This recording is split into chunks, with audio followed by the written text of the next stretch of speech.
कोई 600 वर्ष पुरानी बात है। विजयनगर का साम्राज्य सारी दुनिया में प्रसिद्ध था। उन दिनों भारत पर विदेशी आक्रमणों के कारण प्रजा बड़ी मुश्किलों में थी। हर जगह लोगों के दिलों में दुख, चिंता और गहरी उधेड़-बुन थी। पर विजयनगर के प्रतापी राजा कृष्णदेव राय की कुशल शासन व्यवस्था, न्यायप्रियता और प्रजावत्सलता के कारण वहां प्रजा बहुत खुश थी। राजा कृष्णदेव राय ने प्रजा में मेहनत और सद्गुणों के साथ साथ अपनी संस्कृति के लिए स्वाभिमान का भाव पैदा कर दिया था। इसलिए विजयनगर की ओर देखने की हिम्मत किसी विदेशी आक्रांता की नहीं थी। विदेशी आक्रमणों की आंधी के आगे विजयनगर एक मजबूत चट्टान की तरह खड़ा था। साथ ही वहां लोग साहित्य और कलाओं से प्रेम करने वाले तथा परिहास प्रिय थे। उन्हीं दिनों की बात है। विजयनगर के तेनाली गांव में एक बड़ा बुद्धिमान और प्रतिभा संपन्न किशोर था। उसका नाम था रामलिंगम। वह बहुत हंसोड़ और हाजिर जवाब था।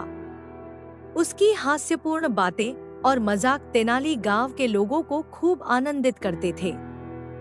रामलिंगम खुद ज्यादा हंसता नहीं था, पर धीरे से कोई ऐसी चतुराई की बात कहता कि सुनने वाले हंसते हंसते लोटपोट हो जाते। उसकी बातों में छिपा हुआ व्यंग्य और बड़ी सूझबूझ होती। इसलिए वह जिसका मजाक उड़ाता, वह शख्स भी द्वेष भूलकर औरों के साथ खिलखिलाकर हंसने लगता था। यहाँ तक कि अक्सर राह चलते लोग भी रामलिंगम की कोई चतुराई की बात सुनकर हंसते हंसते लोटपोट हो जाते। अब तो गांव के लोग कहने लगे थे, बड़ा अद्भुत है यह बालक। हमें तो लगता है कि यह रोते हुए लोगों को भी हंसा सकता है। रामलिंगम कहता, पता नहीं रोते हुए लोगों को हंसा सकता हूँ कि नहीं, पर सोते हुए लोगों को जरूर सकता हूँ।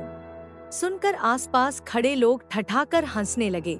यहाँ तक कि तेनाली गांव में जो लोग बाहर से आते, उन्हें भी गांव के लोग रामलिंगम के अजब-अजब किस्से और कारनामे सुनाया करते थे।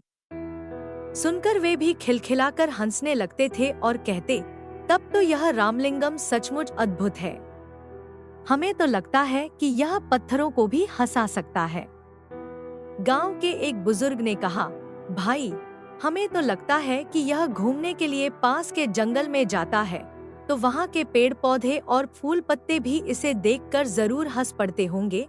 एक बार की बात है, रामलिंगम जंगल में घूमता हुआ माँ दुर्गा के एक प्राचीन मंदिर में गया।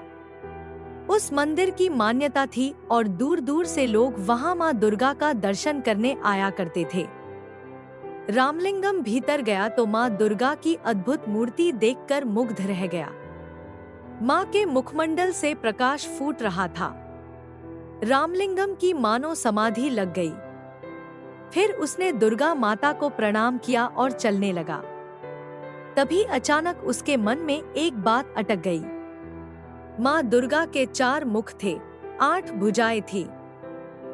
इसी पर उसका ध्यान गया और अगले ही पल उसकी बड़े जोर से हंसी छूट गई।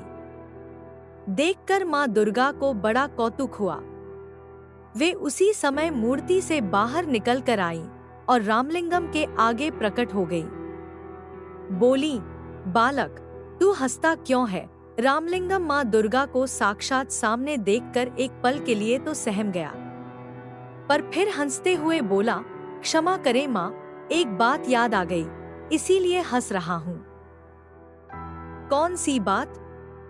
बता तो भला, माँ दुर्गा ने पूछा। इस पर रामलिंगम ने हंसते हंसते जवाब दिया, माँ, मेरी तो सिर्फ एक ही नाक है, पर जब जुकाम हो जाता है तो मुझे बड़ी मुसीबत आती है। आपके तो 4 मुख हैं और भुजाएं भी 8 हैं। तो जब जुकाम हो जाता होगा तो आपको और भी ज्यादा मुसीबत। रामलिंगम की बात पूरी होने से पहले ही माँ दुर्गा खिलखिलाकर हंस पड़ी।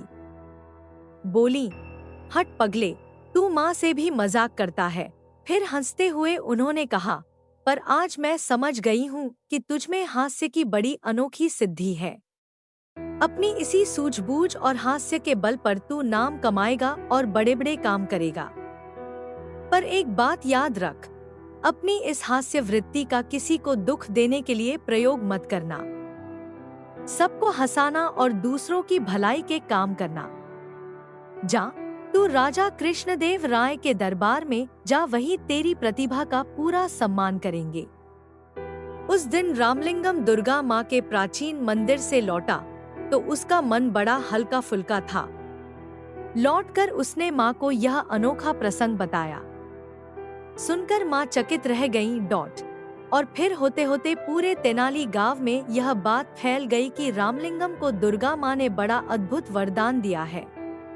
यह बड़ा नाम कमाएगा और बड़े बड़े काम करेगा। उसके साथ ही साथ तेनाली गांव का नाम भी ऊंचा होगा। इस कहानी से आपने क्या सीखा? नीचे कमेंट में हमें जरूर बताएं।